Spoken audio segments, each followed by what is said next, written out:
नमस्कार, मी अर्चना's किचनमध्ये आपले स्वागत। आज आपण वडे पाहणार आहोत। काही जण वड्याची भाजणी करून गिरणीवरून दळून आणतात, तर आज आपण पाहणार आहोत भाजणी न करता आपल्याला पाहिजे तेव्हा करता येतील असे खमंग आणि खुसखुशीत वडे। चला तर कृतीला सुरुवात करूया। तुम्ही मापासाठी कोणती वाटी घ्या, सर्वांचे प्रमाण एकाच वाटीने मोजा। इथे मी अर्धी वाटी उडदाची डाळ घेतली आहे। डाळ पाण्यामध्ये 2 ते 3 तास भिजत ठेवा। फारच गडबड असेल तर डाळ गरम पाण्यात भिजत ठेवा। अर्ध्या तासात डाळ छान भिजते। डाळीबरोबर अर्धा चमचा मेथी दाणे पण भिजत घालायचे। आपण ही डाळ रात्रभर पण पाण्यात भिजत ठेवू शकता। मी रात्रभर डाळ पाण्यात भिजत ठेवली होती। ही पहा, डाळ छान भिजली आहे। भिजलेली डाळ मी अशा प्रकारे बारीक वाटून घेतली। त्यानंतर एका परातीमध्ये 2 वाट्या तांदळाचे पीठ, 1 वाटी गव्हाचे पीठ, 1 चमचा बेसन, चिमूटभर हळद आणि चवीनुसार मीठ हे सर्व मिक्स करून घेऊयात। नंतर घालूयात 1 चमचा धनेपूड आणि 1 चमचा जिरेपूड। त्यानंतर वाटलेली डाळ घालून घेऊयात। डाळीमध्ये सर्व पीठ मिक्स करून घेऊयात।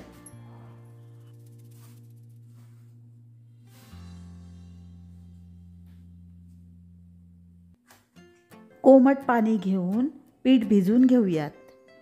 वाटलेल्या भांड्याला डाळ चिकटलेली असते, त्यामुळे डाळ वाटलेल्या भांड्यात पाणी घेऊन पीठ भिजवून घेऊयात।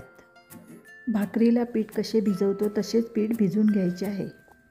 हे पहा, पीठ मळून तयार झाले। 5-10 मिनिटे ते असेच झाकून ठेवूया, त्यामुळे वडे चांगले फुगतील।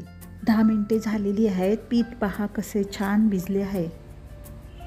त्यानंतर लिंबा एवढे गोळे करून घेऊयात।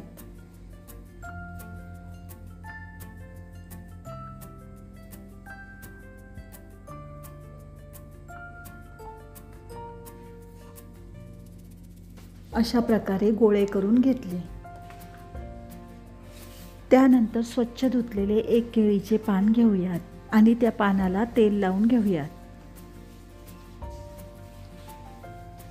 कढईमध्ये तेल तापत ठेवले आहे। प्रथम गोळा घेऊन वर तेल लावूया आणि मनगटाने अशा प्रकारे वडे थापूयात, त्यामुळे वडे टम्म फुगतात।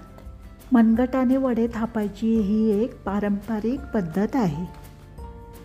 अशा प्रकारे सर्व वडे थापून घेऊयात। छोटासा पिठाचा गोळा टाकून तेल तापले की नाही ते पाहूयात। तेल चांगले तापले आहे।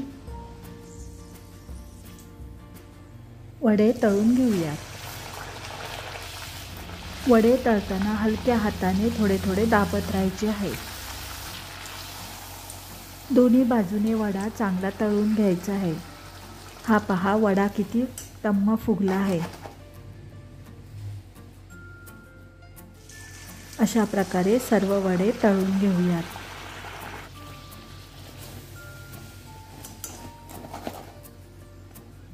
अशा प्रकारे वडे आपणही करून पहा। रेसिपी आवडल्यास लाईक, शेअर, सबस्क्राईब करायला विसरू नका। परत पुन्हा भेटू अशाच एका नवीन रेसिपीसोबत। धन्यवाद।